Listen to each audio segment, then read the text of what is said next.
and I was going to go with my stepdad to go back and clean that office. And when I do so, wake up in the morning, we leave.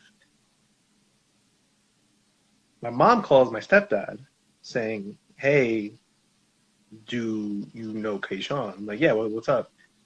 Apparently he died last night. And I'm like, "What?" you know? And then he started telling me the story, how officers came to the house and were asking around, like, "Hey, do you know this kid? We're looking for the suspect, blah, blah, blah, blah, blah." Remember, I'm like 12 years old or whatever, you know? At that point, my brother's in high school, and him and Kayshawn went to different high schools. So we still live in the same neighborhood, but now they saw each other less. And then when the officers mentioned the name, like at that point, I would never really see my brother cry. And then from what my stepdad's telling me, he's like, my brother broke down, you know? And even my mom started crying too. And then when my stepdad finished telling me the details and stuff and how thankful like nothing happened to us, I started putting the pieces together. My mom used to go to the store. We lived on 94 Saratoga. The shooting happened in like a 78 or something, like basically down the street. Basically on the way to the store, one of us or both of us would have saw Kayshawn. We would have stopped. We would have talked to him. And that's us too. So to me, I have a very different perception when it comes to gun violence because I have lost people to gun violence, you know? And it never leaves you. And it sucks too because it wasn't until actually recently when I was thinking about this, because I was thinking about him a lot recently with all the shootings and stuff happening, he popped into my head. And I started thinking about that moment even clearer because that rationale that me and my brother could have been gone that same night as well was something I took away as a 12-year-old. Now I'm at 28 and I'm thinking about, wait a minute. Me and my brother looked at each other puzzled, thinking, that's not fireworks. My mom rushed into the room knowing exactly what it was. And unfortunately now I can't ask her, how did you know that sound? Right. Because she's from the Dominican Republic. Yeah. The stories and stuff with the Dominican Republic when it comes to shootings and all that other stuff. But that's a conversation today I can't have. I can only assume. Now you have a person who wants to open carry and come with me to Walmart. You're not considering my feelings, my thoughts, my trauma with that weapon. Right. Your rationale is you want to protect yourself. Now let me ask you, who needed more protection? You in Walmart or Kayshawn sitting on his stoop? In both those situations, there's no need for it. But in one of those situations, it could have made the world a difference. Yeah. So, I know we should probably end this pretty soon, but I just wanted to ask you, kind of in closing, what is your, maybe we could end this, every time like this, but what is your hope, for the future in terms of gun violence? What do you see as a reality, and maybe what is your hope that happens? Yeah, I guess my dream hope is that there's no gun violence. Right. My real hope is the conversation around gun violence becomes about the roots of it, it's starting to happen. I think today I was watching a video by the Yonkers Police Department, and they just had this whole reform change happen where they're having like community members join the reform community, and now they're actually taking the recommendations and putting them in action, right? But now they're talking to the city council saying, hey, we'll do it. It costs money. Now guys go out there and find the money and we'll do it. Now it's at that step, which I'm pretty proud about. But the conversation there is the mental health issues, is those other things, those root causes, right? And to me, that's where I want the conversation to go and to continue to go. So we saw a ban happen in 94, and then we still saw Columbine. right? We saw the repeal of the Columbine. Then we have a slew of them happen since. The banning of a weapon doesn't necessarily end the threat of the weapon, right? But how can we end the threat before it happens? Not like Lucius was talking about, Batman, like not that far, Right. like spying on people. But how can you support someone to the point where they don't need one? How can you have Right. a safe community where you can go, I'm going to go for a run. It's 8 o'clock at night. I feel safe, Yeah. And again, that's me saying that as a man, not even touching on the woman topic of it, which is, again, another conversation for another time. That's a whole nother, yeah.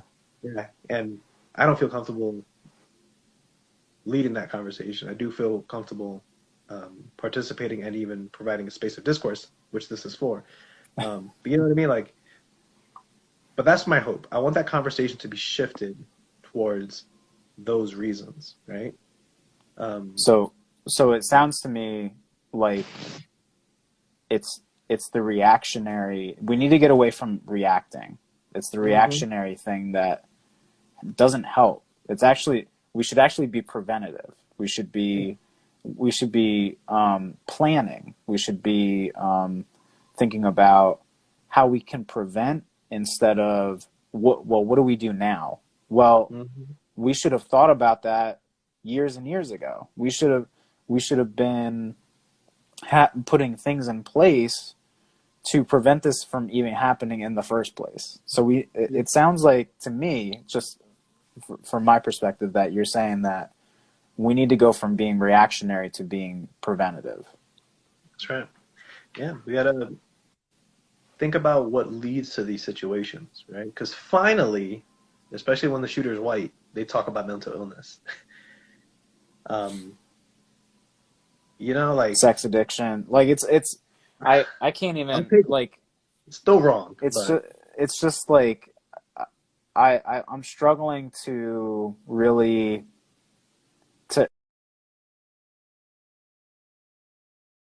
I know, like, I just asked you, like, what's your hope, and like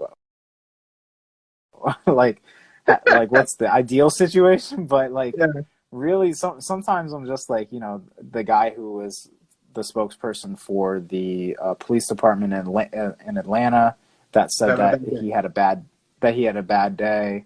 The whole conversation about around mental illness and about how, sometimes we just have bad days and sometimes you're just a sex addict, and it's always around the color of the skin always matters when that topic comes up for some reason. Like it's kind of sickening to me at this point. I'm not sure what else to say. Yeah, but I will say though, as infuriated as I am with all that's been happening, I still find myself applauding the police for taking these killers in alive.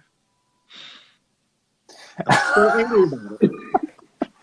But good job. You know what I mean? Like, and again, this shows me if you could take them in alive, you should have taken George Floyd. It doesn't. You see, like, I can't go back and change it, but moving forward, keep it up. Because now in a situation where the person's not using AR-15, and that's an extreme thing. If they're not, no AR-15, I know for a fact you could take them in alive. Because you've done it twice in 2 weeks.